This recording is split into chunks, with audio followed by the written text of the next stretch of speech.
Di tengah kehancuran dunia ninja yang semakin tak terkendali, satu nama kembali menggema sebagai harapan terakhir, Boruto.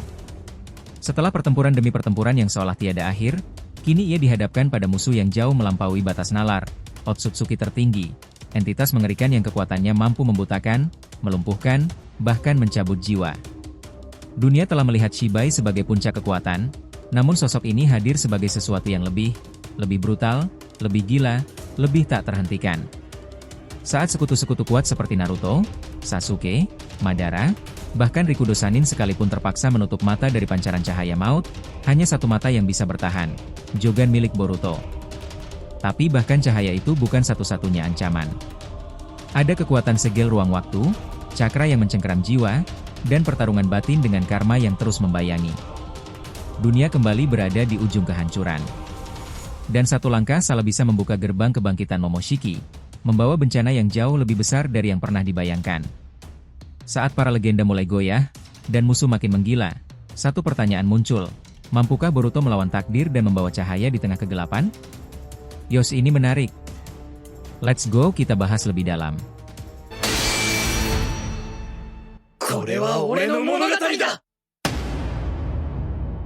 Halo teman-teman, selamat datang lagi di channel Boruto Saga to Blue Vortex. Nah, disclaimer di video ini konteksnya hanyalah cerita fanfictions tidak berpatokan pada manga resmi ya. Jadi jelas, cerita ini untuk hiburan semata karena animenya masih hiatus dan manganya tayang 1 bulan sekali di Manga Plus. Jadi silahkan kalian enjoy saja menikmati keseruan alur ceritanya sambil menunggu episodenya resminya rilis kembali. Yuk mari kita lanjutkan lagi pembahasannya. Pertarungan Himawari versus Jura semakin dekat, Himawari siap jadi pusat perhatian dengan kekuatan Kurama yang mulai terbangun. Pertarungan besar kembali mengguncang dunia shinobi.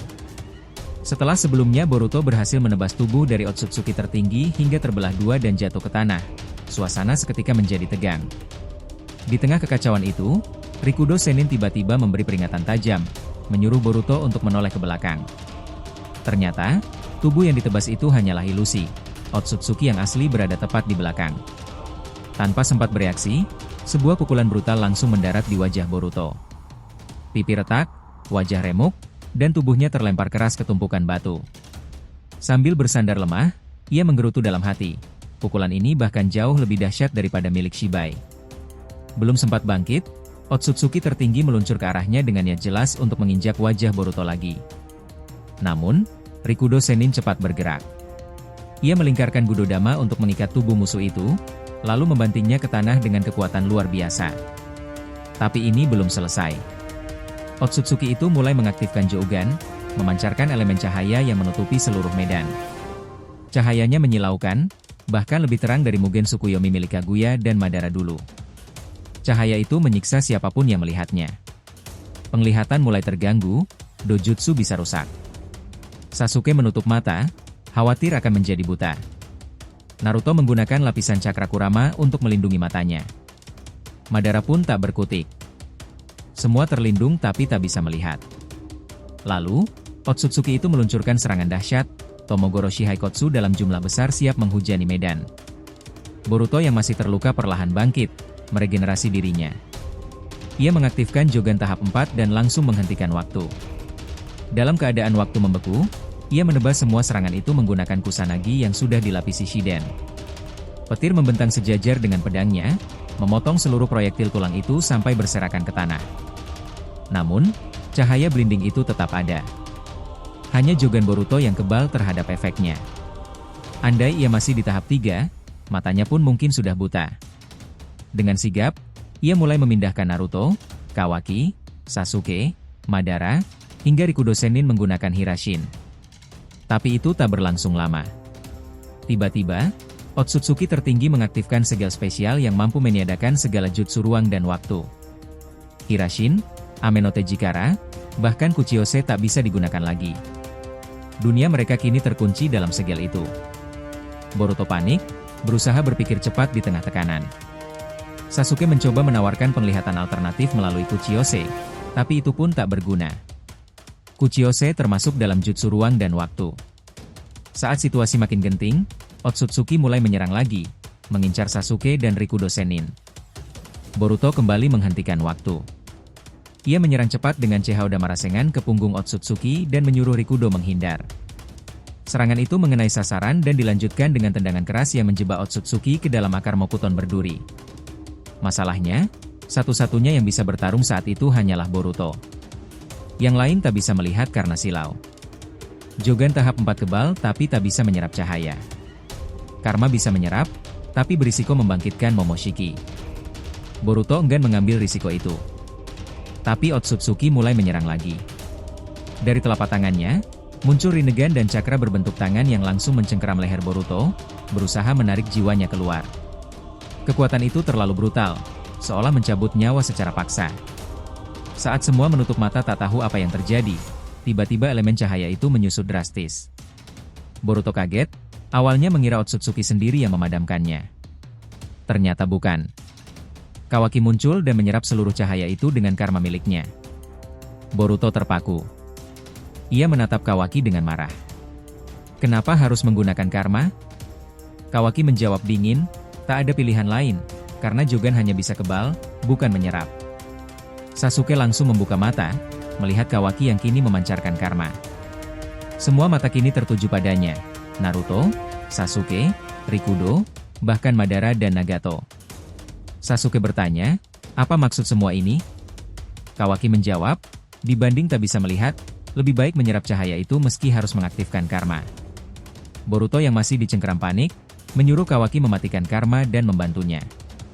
Mereka pun mulai bergerak. Tapi tiba-tiba, karma Boruto bereaksi. Beresonansi dengan karma Kawaki. Di kejauhan, Kashin Koji memantau lewat kataknya, memperingatkan Kawaki untuk segera menjauh. Untung saja Kawaki berhasil kabur tepat waktu. Karma Boruto perlahan menyusut, tidak jadi meledak. Sasuke segera menendang Otsutsuki tertinggi dari belakang, membuatnya terpental. Naruto menangkap tubuh musuh itu dengan tangan Kurama, mencengkeram erat. Rikudo langsung mengikat leher Otsutsuki dengan tali Odama. Nagato pun melesatkan banyak Kuroki Jushinki menancap ke tubuh musuh. Sebagai penutup, Madara datang membawa pedang Susanoo, menghantam langsung ke wajah Otsutsuki tertinggi. Pedangnya memang menembus, tapi sesuatu terasa aneh. Otsutsuki itu tak menunjukkan tanda terluka, seolah tubuhnya tidak nyata atau memang tak bisa dilukai. Karena itu ke depan epilog ending cerita ini bakalan menarik. Namun cerita ini masih jauh dari selesai. Justru disinilah teka-teki baru mulai bermunculan. Apa sebenarnya yang terjadi pada Himawari? Apakah kekuatan besar yang baru saja bangkit dalam dirinya benar-benar berasal dari Kurama? Atau ada sesuatu yang jauh lebih dalam dan misterius yang tersembunyi di balik itu semua? Di saat Himawari mulai menunjukkan kekuatan luar biasa yang bahkan mengejutkan semua orang, muncul satu pertanyaan yang belum bisa dijawab. Mampukah ia mengendalikannya? Dan jika tidak, apa yang akan terjadi pada desa Konoha? Sementara itu, Boruto yang masih berada jauh dari lokasi pertarungan, sedang berpacu dengan waktu. Apakah ia akan tiba tepat waktu untuk menyelamatkan adiknya? Ataukah semuanya akan berakhir sebelum ia sempat bergerak? Lalu, bagaimana dengan Kawaki? Apa yang akan ia rasakan saat melihat adiknya sendiri bangkit dengan kekuatan yang bisa menandingi para dewa? Apakah ia akan merasa terancam? Atau justru mulai sadar bahwa dunia tak lagi hanya tentang dirinya? Dan ketika mata misterius Jogan kembali berkilau, satu pertanyaan besar mulai terngiang. Apakah ini pertanda bahwa kekuatan Otsutsuki akan kembali mengguncang dunia shinobi? Mampukah mereka diselamatkan? Atau akan tetap terkurung selamanya di balik dimensi itu? Di balik semua konflik ini, satu bayangan besar masih belum menampakkan wajah aslinya. Siapakah dalang di balik kekacauan ini? Apakah yang mereka incar hanya kekuatan? Atau ada tujuan yang lebih menakutkan? Jadi kesimpulannya, dalam dunia yang terus dilanda kekacauan dan kehancuran, satu hal menjadi jelas, perjuangan Boruto belum selesai. Di balik kekuatan besar yang dimilikinya, di balik Jogan yang mampu menembus batas realitas, ada beban takdir yang terus menjerat. Musuh yang dihadapi bukan hanya para Otsutsuki, tapi juga dirinya sendiri, masa lalu yang tertinggal, dan masa depan yang belum pasti. Namun satu hal yang pasti, selama semangat para shinobi belum padam, selama harapan masih menyala di mata mereka yang tersisa, maka pertempuran akan terus berlanjut. Ini bukan sekadar tentang menang atau kalah, ini tentang mempertahankan apa yang tersisa dari dunia yang pernah damai. Boruto tak hanya membawa kekuatan, ia membawa harapan terakhir umat manusia. Jangan lupa untuk like, komen dan subscribe channel ini ya agar terus berkembang sehingga kita selalu antusias memberikan alur Boruto paling menggelora. Tentunya di channel fans teori favorit kalian. Saga Boruto 2 Blue Vortex. Have a nice day nakama. See you next time and salam shinobi.